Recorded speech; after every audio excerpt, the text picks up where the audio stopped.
Nkulamusizaako nnyo mukwano gwange najjo sinzo bango tuwuliriza kuli ssaayo yonna gy'obadde otambulidde yonna gy'obadde okakalabya weebale nnyo gy'otutuusaako engalo gwe ali eyo ampuliriza abali mutala w'amayanja mbanirizaako nnyo bali mu diaspora mwenna mukola kyamaanyi nnyo okwekumira ku mayingo gano aga UG Update TV mwebale kwewaayo buli lunaku ne muba nga mutuninze UG Update TV okusobola okulaba nga mulisiivinga information kulaba nga mutambulira mu bumanyirifu n'okubanga muli aweya kubigenda maaso mu ggwanga lyattu Uganda jukira nti no tuli mu biseera bya bwerinde naddala guno omwaka gwa 2026 nga elections zinaatera otuuka sudden things ebitera okubeerawo bintu bingi nnyo ebiwuniikiriza ebyennyamiza ebitera okugwawo kati so buli kadde beera ng'oli updated ku ki ekigenda mu maaso mu ggwanga lyo osobola okumanya newankubadde oyinza obba toliiyo naye era kikakatako oyinza okuba olinayo famire yo olinayo abazadde bo bwewalekayo so bo oba mu kaseera k'obeera nga tonyigirizibwa nga gy'oli bo babeera banyigirizibwa eno so okulwanira eddembe tekireeza kwerwanira gwe wekaweka wabula ne baabo b'owangala nabo bakosebwa kyenkana ki ebyo byonna byonna oba olina okuba nga obitegeera olina okuba nga osinziira ku nsonga nnyingi nnyo several factors okulaba nga ogenda maaso n'okuba nga olwanira eggwanga lyo lisobola okuba nga likyuka nga liva mbumbula nga liva mbonyikivu bwe lirimu katuba tulina okulwana nakukolera wamu bukuyege n'obuteeryamu nkwe byebyoka ebisobola batuusa nno ku buwanguzi kitumanje bujjako mu maaso Uganda inaatera okuddamu okulaba ku mukulembeze omupya omujja ng'ogyeko no gwe badde bamanyiza amaaso kuva mu 1986 tumanya oba oliawo akalulu kano kayinza otutuusa ku bukulembeze obujja mu ggwanga lyattu Uganda emiji gy'emitono gyerabira ku bukulembeze obupya bingi ebisobola okyuka system ya Uganda esobola okyuka bingi nnyo gwe mukwano gwange ali eyampuliriza munansonyiwa okulandagga ennyo newankubadde si bye naze okwogerako naye nga nkutegeeza nti nno oli ku UG Update TV kubadde osinza obba nga otuwiza gwatana tweyungako kirira wansi waliwo ekigambo subscribe kikooneko ojja kuba nga osobola bulungi nnyo otwegattako abali e Bulaaya nyongera obbalamusaako mwebale nnyo gye mutuusaako engalo kakati nno paaliyamenti y'eggwanga erangiridde nga bwegenda okubeerayo n'olutuula ku kisaawe ekkololo olugenda okuba nga luganyuddwamu okwadressinga eggwanga ku biki ebigenda mu maaso mwene embeera tusuubira mwami Yoweri Kaguta Museveni okuvaayo okwadressinga eggwanga era na zino ensonga ze zimu zagenda okuba nga anokolayo ng'ayogerako wabula nze kindeese kutangaza ku nsonga zagenda okwogerako lwaki ngenda kuzoogerako tuula wuliriza bwekyoba okola subscribinzi ebisigadde obitulekere enjagala okukakasa nti kiraka wa parliament Adolf Mwesigye yamaze dde okuba nga alangirira ng'ennaku z'omwezi 5 olunaku lujja lwakuna ndowooza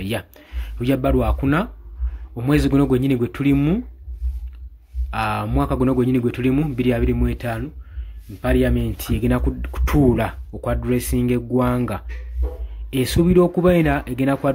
kwadressinga state kitwandise state addressing okubanga badressinga eggwanga nga state egenda kubanga ekyetabyemu okubanga batangaza eggwanga ku biki ebigenda mu maaso wali eri ku kisaawe ekkololo guno omulundi gwokka bwegenda kubanga etuula wabula kyenjagala okutegeeza mbu mu lutuula luno mukulembeze Yoweri Museveni asuubira okwadressinga ku challenges saako ne ku achievements zaakoze mu bbanga lyamaze mu buyinza saako n'okwogera ku nsonga ezimu nga government programs zibateereddewo bannayuganda ezo zonna ngenda kubanga nzoogerako kwe kubanga agenda kwogera ku security issues naddala Uganda nga yakava evemu ekyekango kya bomu eyakubiddwa wali eri emunyonyo ebyo byonna byonna waakubyogerako wabula nze kyenjagala okutangaza tewali nsonga gye bagenda kwogerako gye batoogerangako okuva ku day 1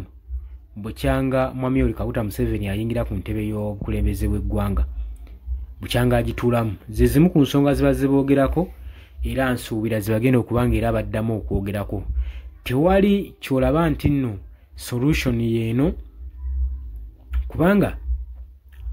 ezimu ensonga zirabwako ezigenda maaso mu ggwanga ezimu ensonga zagenda okwadressinga security issues omuli okudisciplininga bitongole ebikuuma ddembe gezange ekya Uganda People's Defence Force ekyakenyigira mu operation ezimenya amateeka mu ggwanga ng'okulumbagana ebya stations, police stations, ng'ebyo byonna byonna tannaba kubanga abikola. Eggwanga limutunuuliza amaaso abiri limugamba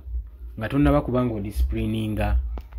Ku mpisa ezigenda mu maaso mu UPDF wandibadde osooka n'odisciplininga mutabani wo Mwami Hoozi Kainerugaba, Chief of Defence Force, ku ngeri gy'atuntuzaamu bannayuganda. Bamugaa tosuubira bannayuganda kubeera nga bali disciplined, n'amagye gennyini okubeera nga ali disciplined, nga bakama baago bakomanda baabwe nga tebalina mpisa, kijja kubeera kizibu. Kubanga gwe n'onootowa order omujaasi awuliriza oyo mukama wa mutwala ku base, so banaba tebalina mpisa bakomanda, kitegeeza neje terigenda kubeeramu na mpisa. Ayogedde ku kya program gyagenda okubanga ayogerako eya government programs, ogeza nga parish model, emyoga, ebyo byonna byonna sirabanga ekijje bikulaakulanyiza mu Uganda, olw'ensonga nti nno toyinza kuddira bajeti ya ggwanga ng'omanyi nti otaddewo programu egenda kujuna bannayuganda bonna. Programu eyo n'ogiteekako nga munnansi capital gw'alina okukozesa ekinene ennyo ali mu kakadde kamu ke kalina omukulaakulanya okuva mu mbeera gy'alimu, okusinziira ku economic ya Uganda egenda mu maaso mu kaseera kano. Nze sisuubira nti n'ekiina kiyinza okugasa munnayuganda n'okumwongerako, era okujjako muteeka ku bunkenke n'okweraliikira okuzzaayo ssente zammwe, kubanga tulaba abantu nga bakulira abaka parliament mbaka basobola omuwa obukadde 10 ssente ezo singa zongeddwa mu programs zino wandiisanga nga bannayuganda bavudde mbwavu, n'ebyo byonna teyavaayo byadressinga. Ate Mwami Yoweri Kaguta Museveni wanaaba avaayo olunaku olwokuna nga addressinga eggwanga, temusuubira nti bagenda kwogera ku challenges zibafacinze, factors ezihindalinze enkulaakulana ya Uganda ezo tebajja zoogerako, kubanga ziri mu gavumenti yennyini esookera ddala kulemera mu buyinza. Eyookubiri, kwefuga buli kintu, ministries ezisinga mu Uganda ne ziba nga teziri independent, ezo zimu ku nsonga. Eyookusatu, kwetwalira mu buyinza obw'ewaggulu n'okukwata mu ssemateeka w'eggwanga Uganda,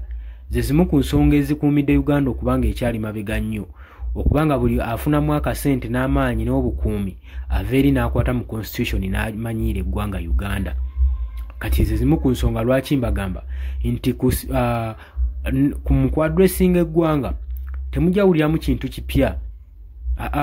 wabula mujja kulaba nga ebintu bye musuubira nti bye bandibadde baakolako dda ate biba addressinga bye babawamu essuubi nti bye bagenda mu maaso n'okukwatako. Kintu nno ekikyamu ennyo ddala nnyo, kubanga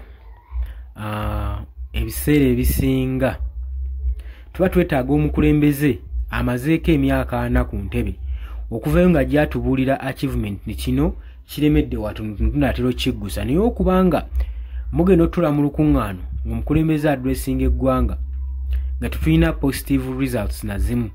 nga nezo batwala nga positive bazipatiise bupaatiisi, naye nga w'obisaba okulula ennyo osobola okumanya ekiri munda.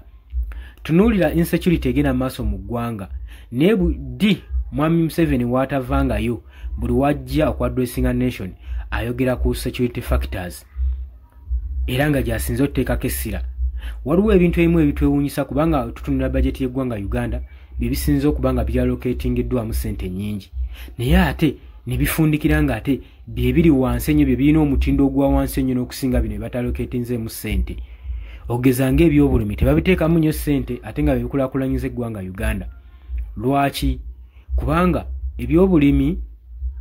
sijja gamba bino obulunzi sijja bigattamu, kubanga obulunzi buli ku sayidi yaabwe nnyo, balina engeri gye bakifevalingamu, naye bagamba kulaakulanya makubo ge batugamba mbu y'ensonga lwaki obulimi tebuteekebwa mu budget, babalocatingamu ssente nnyingi zigenda tuteekebwamu ku developing amakubo, infrastructures tetulayo ebikolebwa. Amakubo mu Kampala gali weegatu. Services ezo byo byagaana, kubanga buli lunaku lwajja alina okwogera ku services, service delivery, okugeza nga ebyenjigiriza, ebyobulamu, biki ebirala awo bingi bina bino olaba nga bikikyabulamu nnyo. Kubanga n'ebiseera ebisinga bino okuvaayo byogera kuba kumalya bannansi budde, kubanga ebyenjigiriza tulaba nga ebisale biri waggulu nnyo n'ebyetaago ku ssomero omwana okugenda just ku ssomero biri waggulu nnyo, kyokka nga bagamba nti nno okusoma gwe musingi gw'eggwanga. Waki ekintu tebakiraba? Nze neebuuza lwaki minisita evaayo n'ekendeeza omusaala gw'abaana gwe batwala ku ssomero ne requirements gwe basaba omungi asinga ne tuition gwe batwala, lwaki ekintu ekyo tekigenda mu maaso n'okuba nga kirabibwa? Kakati bagenda kujja abalimbelimbe okugera nti tetugenda mu mwaka gwa 2026 general elections zituuse, bajja kubeerako engeri gye bawuddisamu bannayuganda okusobola okulaba nga babanafuya obwongo, naye gwe sigala ng'oyimiridde ku kintu kimu kya nkyukakyuka mu ggwanga lyo ng'okka bwe tujja osobola okufuna emirembe. Obadde oli ku Yugi Update TV nga kw'osinza oba ng'otuwuliriza, wabula mmwe ababaka ba Parliament babategeezezza abanagenda okukiika mu lutuulo olwo ku kisaawe Kololo, bategeseewo entambula ezigenda okuba nga zidropinga ba MPs okuva mu wings zonna ez'enjawulo ku Parliament y'eggwanga, ezigenda okuba nga baasi zibatindigiza eggendo paka Kololo musobole okuba nga mukiika. Mbagala nnyo, mweraba.